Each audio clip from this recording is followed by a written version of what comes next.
Hello दोस्तों, स्वागत है आपका CSST study classes YouTube channel में।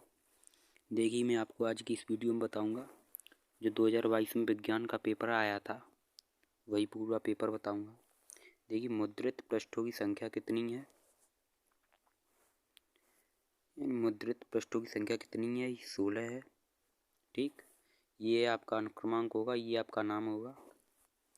2022 यानी विज्ञान का पेपर है, हिंदी एंड इंग्लिश वर्जन, यानी हिंदी और इंग्लिश में दोनों में है। समय 3 घंटे 15 मिनट है। पूर्णांक आपका 70 का है।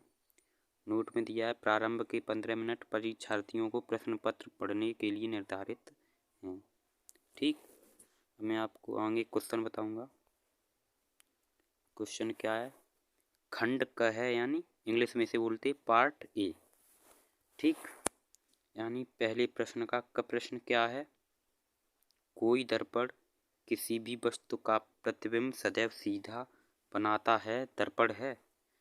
फर्स्ट ऑप्शन है समतल, सेकंड ऑप्शन है उत्तल, थर्ड ऑप्शन है अवतल और फोर्थ ऑप्शन है समतल या उत्तल। आपका 1 नंबर का ये क्वेश्चन। अब क्वेश्चन क्या है इसका? सामान्य आंख के लिए दूरबिंदु होता है।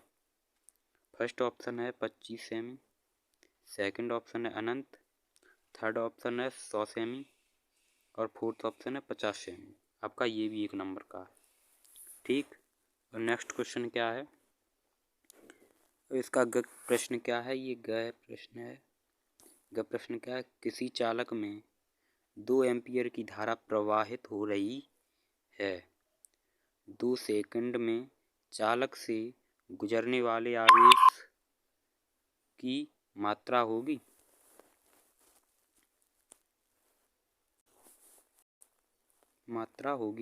फर्स्ट ऑप्शन है 4 कूलम, सेकंड ऑप्शन है 1 कूलम और थर्ड ऑप्शन है 6 कूलम और फोर्थ ऑप्शन है 8 कूलम। आपका 1 नंबर का ये प्रश्न है। ठीक, अब इसका घ प्रश्न क्या है? प्रेरित विद्युत धारा की दिशा ज्ञात करने का नियम है। क्या नियम है? फर्स्ट ऑप्शन है फ्लेमिंग के दाएं हाथ का नियम, सेकंड ऑप्शन है फ्लेमिंग के बाएं हाथ का नियम, थर्ड ऑप्शन है ऑप्शन ओम का नियम और फोर्थ ऑप्शन है इनमें से कोई नहीं। आपका 1 नंबर का ये प्रश्न है। ठीक, अब आपको नेक्स्ट बताएंगे। नेक्स्ट क्वेश्चन क्या है? ये दूसरा प्रश्न का प्रश्न क्या है? ओम का नियम लिखिए, इसके आधार पर एक ओम को परिभाषित कीजिए। यानी इसमें आपको लिखवाया है ओम का नियम। ओम का नियम, इसकी परिभाषा क्या है ये लिखिए और आपको इसमें एक ओम को भी परिभाषित करना है। ठीक, 2 नंबर का क्वेश्चन आपका ये है। ठीक, और इसका दूसरे का ख प्रश्न क्या है? चुंबकीय बल रेखाओं के 2 गुणधर्मों को लिखिए। यानी चुंबकीय बल रेखाओं के 2 गुणधर्मों को लिखना है आपको। ये आपका 2 नंबर का प्रश्न है। और इसका ग प्रश्न क्या है? 16 सेमी फोकस दूरी के अवतल दर्पण के सम्मुख एक वस्तु 8 सेमी की दूरी पर रखी है। उपयुक्त किरण आरेख बनाइए तथा प्रतिबिंब की स्थिति एवं प्रकृति ज्ञात कीजिए। इसमें आपको ज्ञात करवाया प्रतिबिंब की स्थिति, यानी प्रतिबिंब की स्थिति एवं प्रकृति भी ज्ञात करनी है आपको। 2 नंबर का आपका ये क्वेश्चन। ये आपके 3 क्वेश्चन मिला के हो गए आपके 6 नंबर क्वेश्चन। 6 नंबर के ये आपके 3 क्वेश्चन हो गए। अब आपका नेक्स्ट क्या है? नेक्स्ट है तीसरे प्रश्न का क प्रश्न क्या है? किसी उत्तल लेंस द्वारा बने प्रतिबिंब हेतु किरण आरेख बनाइए। यानी किसी उत्तल लेंस द्वारा बने प्रतिबिंब हेतु किरण आरेख बनाइए तथा प्रतिबिंब के आकार पर टिप्पणी भी कीजिए जबकि वस्तु नंबर फर्स्ट है अनंत एवं 2F के बीच स्थित हो और सेकंड क्या है? वस्तु लेंस से 2F दूरी पर हो। यानी अनंत एवं 2F के बीच स्थित हो और सेकंड क्या है? वस्तु लेंस से 2F दूरी पर हो। यानी आपको ये 2 क्वेश्चन इसमें पूछे हैं। ठीक, नंबर 1 ये, यानी अनंत एवं 2F के बीच स्थित हो और वस्तु लेंस से 2F दूरी पर हो। यानी 2 नंबर में आपका ये हो गया और 2 नंबर में ये सेकंड वाला हो गया आपका। यानी 4 नंबर के ये क्वेश्चन हो गए। ठीक,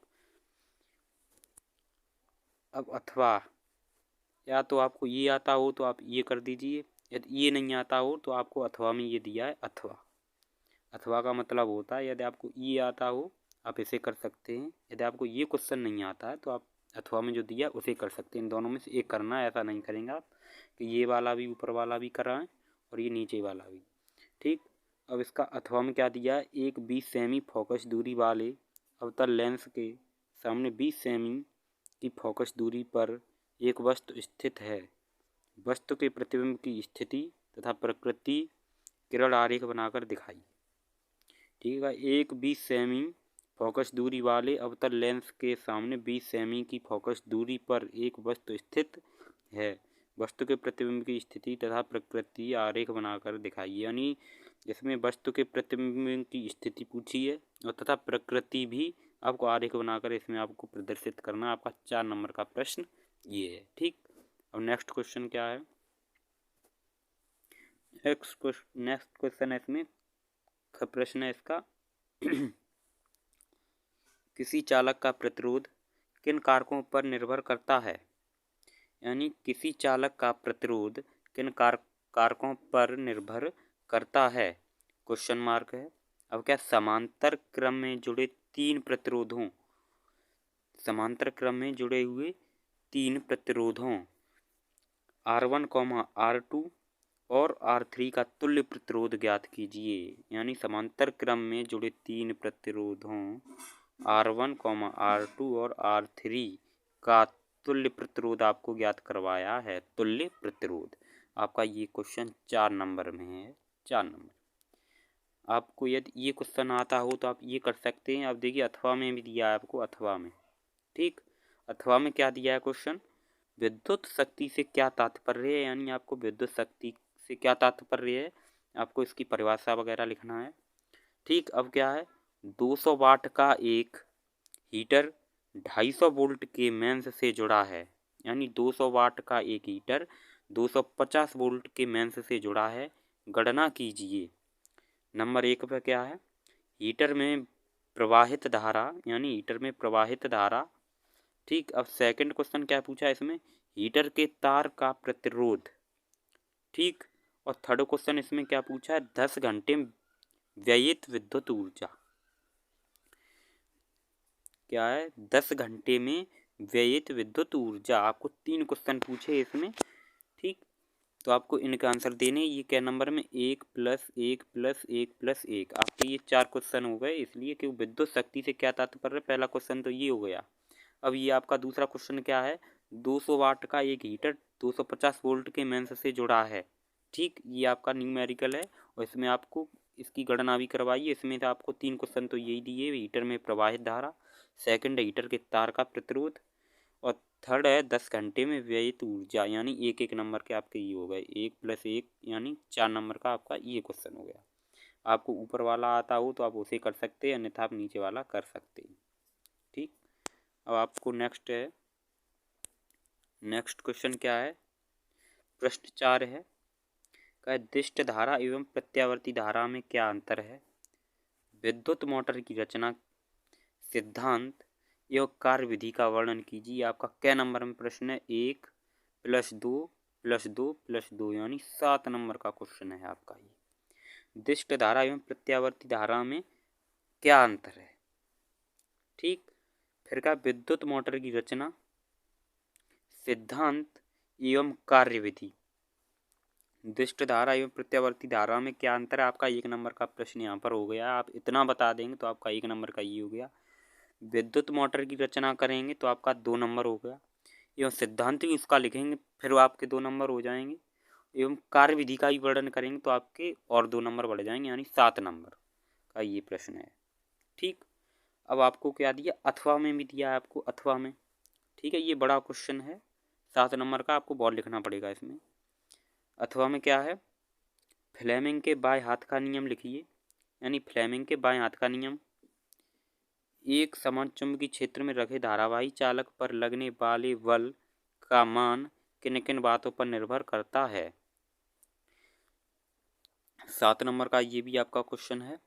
यदि धारावाही चालक चुंबकीय क्षेत्र के, नंबर इसमें फर्स्ट क्या है, समांतर और नंबर सेकंड का है लंबवत हो तो बल पर क्या प्रभाव पड़ेगा। फर्स्ट है धारावाही चालक चुंबकीय क्षेत्र के समांतर हो एवं, और सेकंड क्या है लंबवत हो तो बल पर क्या प्रभाव पड़ेगा। आपका 7 नंबर का ये पूरा प्रश्न है। अब आपका नेक्स्ट क्वेश्चन क्या है, यानी अब आपका खंड दूसरा शुरू का खंड ख है, इसे इंग्लिश में बोलते हैं पार्ट बी। ठीक, प्रश्न 5 है। ठीक, अब इसका का प्रश्न क्या है, निम्नलिखित में अम्लीय लवण कौन सा है। ये आपका बहुविकल्पी है, ये आपका केमिस्ट्री में है। ठीक, अब तक हमने आपको कराया था खंड अ था यानी पार्ट ए, वो था फिजिक्स का। अब ये खंड ख चला यानी पार्ट बी, ये आपका केमिस्ट्री का। इसमें फर्स्ट ऑप्शन क्या है KCN, सेकंड ऑप्शन है NaHSO4, थर्ड ऑप्शन है NaCl और फोर्थ ऑप्शन है Na2SO4। आपका 1 नंबर का ये आपको बहुविकल्पी है, इसमें से आपको वो चुनना है। और इसका खंड ख क्या है, वो दूसरा ख क्वेश्चन क्या है, Fe2O3 plus Al arrow Al2O3 plus 2Fe, यह अभिक्रिया किस प्रकार की है।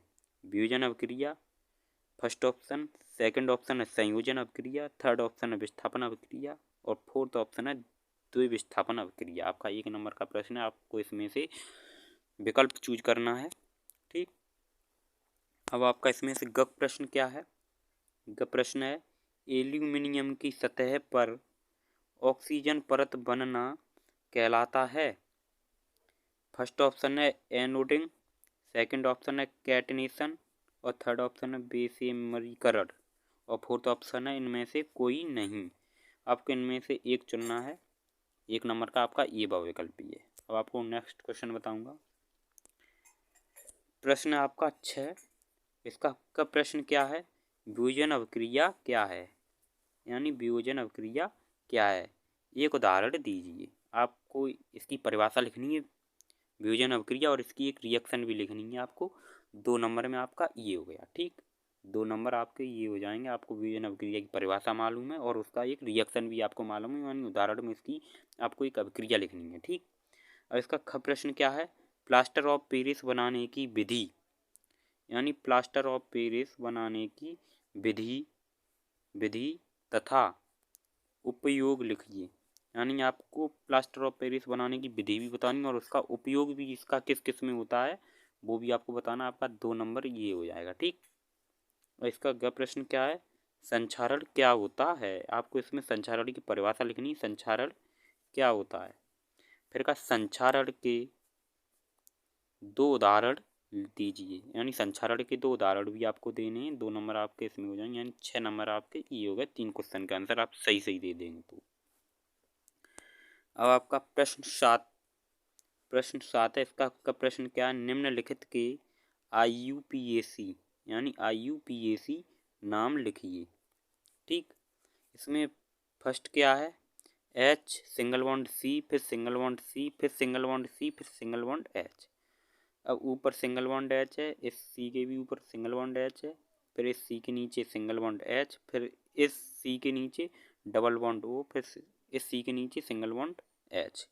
ठीक है, आपको IUPAC पढ़ाए होंगे तो आपको इसका नाम लिखना है। 1 नंबर का ये है। ठीक, और सेकंड सवाल क्या है, H single bond C single bond C single bond C और सिंगल बॉन्ड Br यानी ब्रोमियम। ठीक, ब्रोमियम, इस C के ऊपर सिंगल बॉन्ड H, इस C के नीचे भी सिंगल बॉन्ड H, इस C के भी ऊपर सिंगल बॉन्ड H, इस C के भी नीचे सिंगल बॉन्ड H, इस C के भी ऊपर सिंगल बॉन्ड H, इस C के भी नीचे सिंगल बॉन्ड H। आपका 1 नंबर का ये, आप एक और 2 नंबर के आपके ये प्रश्न है क के। और इसका ख प्रश्न क्या है, मेंडलीफ की आवर्त सारणी क्या है। मेंडलीफ की आवर्त सारणी क्या है, मेंडलीफ की आवर्त सारणी क्या है। इसकी 2 लाभ लिखिए। इसके 2 लाभ भी आपको लिखवाएं। लाभ आपके 2 नंबर का आपके ये हो गया है। ठीक है, मेंडलीफ की आवर्त सारणी क्या है, आप यहाँ तक कर देंगे, आपका 1 नंबर यहाँ तक हो जाता है। इसकी 2 लाभ भी लिखेंगे तो 1 नंबर यहाँ हो जाता है, यानी 2 नंबर के आपके ये हो जाएंगे। ठीक, अब नेक्स्ट क्या है, प्रश्न है 8, निम्नलिखित पर संक्षिप्त टिप्पणी लिखिए। इसमें फर्स्ट क्या, संतृप्त एवं असंतृप्त कार्बन, वो हाइड्रोकार्बन। ठीक, 2 नंबर में आपका इतना है, इस पर आप टिप्पणी लिखेंगे। तो आपके 2 नंबर हो जाएंगे। सेकंड क्या है, दहन तथा संकलन अभिक्रिया, आप इसके ऊपर टिप्पणी लिखेंगे, आपके 2 नंबर यहाँ पर हो जाएंगे। ठीक। अब थर्ड क्या है, मिसेल, आप इसके ऊपर टिप्पणी लिखेंगे तो 3 नंबर आपके इस पे हो जाएंगे। तो 4 और 3 7 नंबर आपके यहाँ हो जाएंगे। ठीक। आपको इसके ऊपर टिप्पणी लिखनी आती तो आप इस पर लिख सकते हैं, यदि नहीं आती है तो आपको अथवा में दिया है, अथवा में दिया है। अथवा में का प्रश्न क्या है, निम्नलिखित का रासायनिक समीकरण लिखिए। रासायनिक समीकरण आपको रिएक्शन लिखनी है। एथनॉल सोडियम के साथ अभिक्रिया करता है, यानी एथनॉल सोडियम यानी एथेनॉल सोडियम के साथ अभिक्रिया करता है तो अब क्या होता है 1 नंबर में ये। ठीक। सेकंड अभिक्रिया क्या है, एथनाइक अम्ल सोडियम हाइड्रोक्साइड के साथ अभिक्रिया करता है, 1 नंबर में ये है। थर्ड क्या, एथनाइक अम्ल सोडियम कार्बोनेट से क्रिया करता है, 1 नंबर में ये। ठीक। अब इसका ख प्रश्न क्या है, अब इसका ख प्रश्न है, ख में ये फर्स्ट दिया है, एथनाइक अम्ल के 2 उपयोग लिखिए। एथनाइक अम्ल के 2 उपयोग लिखिए, एथनाइक अम्ल के 2 उपयोग लिखवाएं, आपके 2 नंबर यहाँ पर हो जाएंगे। ठीक। और सेकंड किया, अम्ल व क्षार परस्पर कैसे अभिक्रिया करते हैं, उदाहरण देकर समझाइए।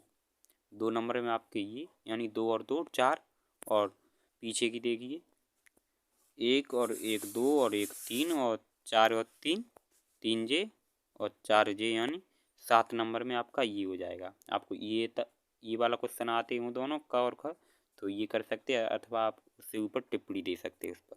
ठीक। अब क्या चलता है, खंड ग यानी पार्ट सी।